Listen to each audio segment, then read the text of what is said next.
Hi, this is Adam Taha. Welcome. This is podcast 2. I'm the author of Switch. I was going to go straight into the first buy button, the first switch inside the customer's brain so we can understand how it works. But today I had a question. I'm going to cover the question, but I would really appreciate if you could leave the questions here. Let me just share with you the place. Alright, so on my Facebook is here, Switch.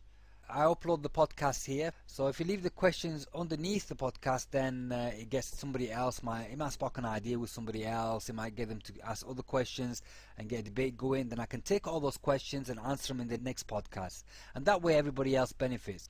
Okay, so the first question, I've copied it here. Can you explain more on why it's necessary to lead with the problem and not solution first? Because I've heard that I must lead with the solution. I also got advice to maybe talk more on the benefits instead of leading with the problems first, headlines and content. Okay, alright, so we're going to cover that question, but I've got all the podcasts already ready for you as well, so I'll upload them two together.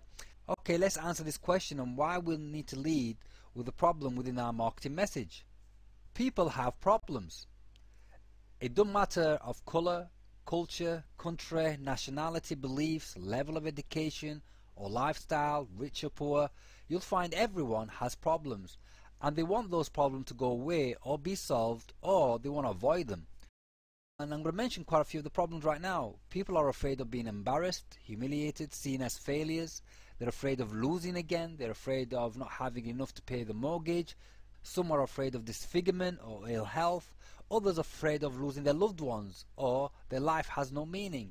So people are worried about something, but even if your customer is afraid and has a problem, it's not going to be enough for them to take the action to buy your products and services. If there was only just one thing to take away from what I'm saying with you, it'll be without a shadow of a doubt going to be this. It is a lot easier to sell somebody something if it's positioned as a way to help them achieve what they already want to achieve. This is where almost every home business owner fails in the beginning. They're excited, they think their thing is the best thing than sliced bread, that is the best in the world, and it's great that you got that confidence, you have that attitude, you got to have that type of attitude, but that's not really the message that you want to portray in your marketing and your sales process. And because you see that a lot, you'll see the desperation, that they need to be recognized, accepted, appreciated. They need someone to say yes, kind of thing. Oh, it is an awesome product, but really, that leads a prospect to not buy from you or join the enterprise. They'll just see that person as desperate, as someone is hiding something, but also the brain will suddenly switch it on, and then it'll see that person as a threat. So instead of learning from this mistake, people keep doing this. They keep repeating that mistake. You see that with a lot of network marketers. You see that with affiliate marketers. You see people who have low values. They're uneducated, spamming people in forums with email. Doing all these tricks. And you really don't want to buy from people like that, because if someone's doing that, then what they're going to do when you need their help later on with the products that you bought. There's no integrity and value in how they market their message, how they deliver the message, how they sell. Then what values are they going to have when you buy the products off them? How do you stand out with all the noise that's happening, the noise that I explained in podcast 1?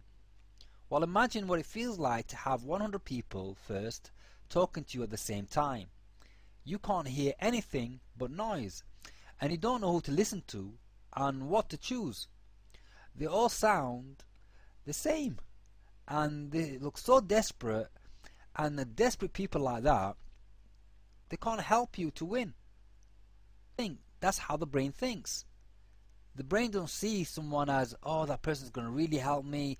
It's gonna go into its memory, and it's gonna recollect what happened in the past, and it's going to think, oh, I've been there before and I don't want to go through that pain. That person's going to disappoint me. That's when the brain unconsciously decides not to let your message in. It's like bouncers. When you go to a nightclub and someone's not dressed in a certain way for that nightclub, it says automatically, no, I'm not going to let this information in, I'm not interested, this is trouble, it's going to cause me pain, this is a threat. Just say that you are interested, but just to get him out of the way, and make sure that you never meet that person again, change your number, whatever. You might have experienced that yourself with people, with your family, your relatives. With relatives, they know you so well, they know your failures, they've seen you struggle in life maybe, or you haven't kept your promise, they know your habits, all that kind of thing. They know how you really dress, another way you dress at night when you go to a nightclub, or when you go to a meeting you suddenly dress up in a suit, and everybody thinks that's how you dress, most of the time. Well, your parents or your brother or your sister or your next door neighbor or your friend knows that. It's in their memory. So they're going to think, well, I know this person, I know where they are in life, they're really not going to go anywhere, so why am I going to believe that person anyway? Alright, so the brain automatically, in seconds, just like milliseconds, done, it decides, and it shuts out the noise, because it's irrelevant, it's not interesting, it's not important, it doesn't connect with the customer's values. Right, here's the most important thing for you to understand then. What are these values? Or what is that one value, the most important of all?